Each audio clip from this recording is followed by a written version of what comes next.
Hello everyone, and welcome back to your daily government and financial news update. As always, I'm interested in hearing your thoughts on everything, so make sure to give this video a like, but also leave a comment giving your thoughts on everything that is currently going on. Okay, so gas prices are finally dropping off, going from an average of over $5 a gallon down to around $4.68 per gallon. This has been mostly due to the fact that the price of oil has dropped from a reduction in demand and also fears of an upcoming recession. Americans have seen the greatest decline in prices in the South and Midwest, where, for example, in Indiana and Florida, the price has dropped around 48 cents per gallon since the middle of June. The 5 states with the lowest average prices include South Carolina, Georgia, Mississippi, Louisiana, and Texas. Even though this is definitely a huge positive, and you might think, well, with this news, President Biden's approval ratings might be on the rise. If that's the case, you may want to think again. We have this number from the New York Times, CNN, as you say, 33%, very low number there for Biden. Not the only recent poll that's shown low approval rating for Joe Biden. In fact, if you average together everything that's out there right now, including this new New York Times Siena poll, this is what it looks like. On average right now, Biden's approval rating under 40%, about 37.5, 37.7 to be exact. That disapproval rating maybe significantly as well. Over 50%, well over 50%. So one thing we can do is we could put this in perspective. When we're talking polling averages, this is the Real Clear Politics average here. We can look at where Biden's immediate predecessors were in their average at this exact same point, basically second week of July of their midterm year. So let's do that. Here they are. These were the polling averages, the approval rating averages of the four most recent presidents. Now, Bush, remember, at this point, this was still less than a year after 9/11. It's extremely popular, outlier in Bush's case. But Obama, his number had fallen under 50. Of course, 2010, that was a 2010 midterm year. That was 63-seat Republican gain. That was a wipeout for Democrats. Trump, his number had fallen well under 50 and was getting closer to 40%. 2018 midterm year, that was the 40-seat Democratic blue wave. Democrats picked up the House of Representatives. And now you can see, by comparison, Biden's number, though, 6 points lower even than Trump's was at this point. Among young people, things are even worse, with an astounding 94% of young Democrats under the age of 30, yes, voters in Biden's own party, saying they do not want Biden to run for re-election. Nearly two-thirds of Democratic primary voters want a different nominee. Two-thirds. If you break it down by age, 94% of Democratic primary voters under the age of 30, 94% say they don't want Biden. That is a stunning number. Yes. I mean, he swept his grandchildren, but other than that, I mean, like, 94% don't want him, who are, again, 94%. Democrats under the age of 30. Yeah. And with those type of ratings, you can probably gain a greater understanding why he's seeking to do things such as cancel student loan debt, which I really have to say is pretty wild that we're willing to give out these massive loans to teenagers in the first place without necessarily requiring much proof of being able to pay the loan back. For example, if I have to give a $60,000 loan to someone who plans on getting a degree in something like gender studies, I know deep down there's probably not that great of a chance that that person will be able to pay me back. So then why, for a lot of these degrees, are we allowed to give teenagers who, most of them, have absolutely no idea what they're getting into, these massive loans? We wouldn't give someone a loan to buy an expensive house if their income wasn't high enough, so why aren't we doing something similar with student loans? And so that's why Biden is grasping at almost anything to win over the support of young adults, and he'll have a few more months to do so before the upcoming midterm elections.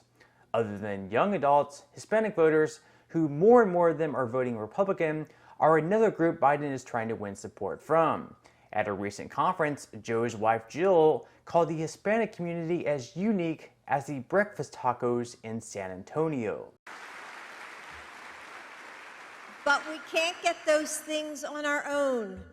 Raul helped build this organization with the understanding that the diversity of this community, as distinct as the Bogotas of the Bronx, as beautiful as the blossoms of Miami, and as unique as the breakfast tacos here in San Antonio. is your strength. That was a little weird. In response, Republican Senator in Florida, Marco Rubio, changed his profile pic to one of these said tacos. I gotta say, I think Jill even outdid the president, where back in September of 2020, he attempted to win over the support by playing the song Despacito from his phone at an event. I just have one thing to say. Hang on here. There you go. According to a recent poll by Quinnipiac, just 24% of Hispanic voters currently support President Biden.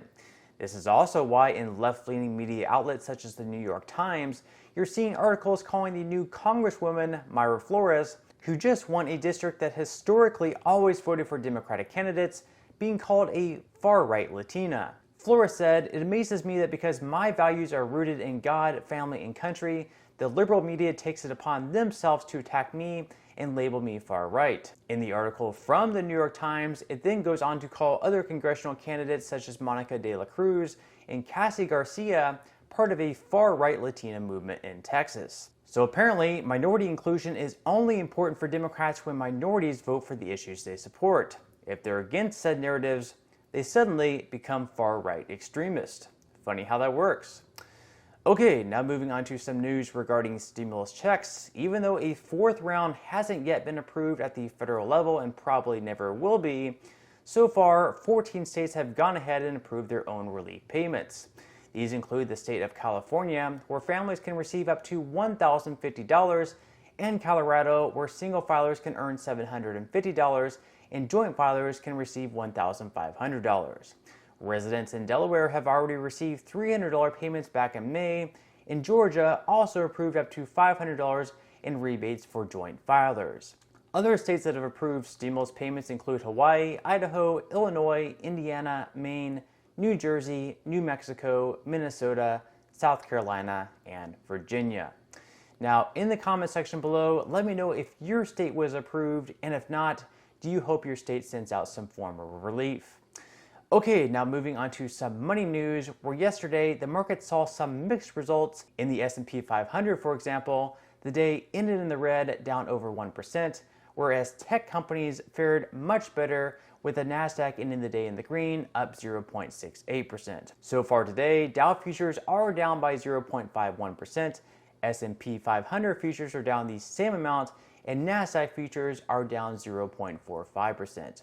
Now, with that said, if you would like to claim 6 stocks at absolutely no cost to you, in the comment section below, I will go ahead and pin a comment with a link where you can acquire 6 free stocks from Webull. So definitely make sure to take advantage of that, even if you simply wish to sell the stocks for what they're worth and transfer the money right back to your bank account. Now, as far as Bitcoin goes, over the past few days, it's been disappointingly trending downwards, and this morning sits below the $20,000 mark. During the middle of last month, it dropped all the way down to the mid-18,000s before showing resistance and immediately jumping back into the 21,000s. So it should be pretty interesting to see if we once again have to test that resistance later on this week.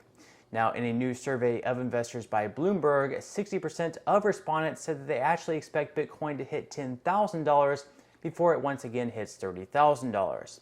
So the majority of these people in the survey believe that Bitcoin will drop another $10,000 or so per coin before it hits the 30K mark.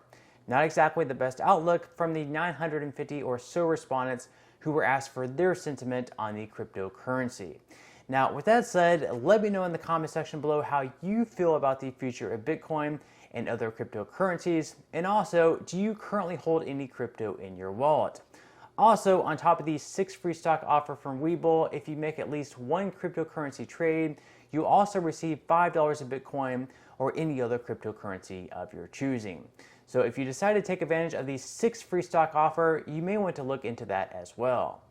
But on that note, I'm going to go ahead and wrap up this video. If you enjoyed the content in today's video and you would like to see more like it, I would encourage you to give this video a like, subscribe to my channel, and also ring the notification bell. That way you will be the first to be notified when I do release future videos.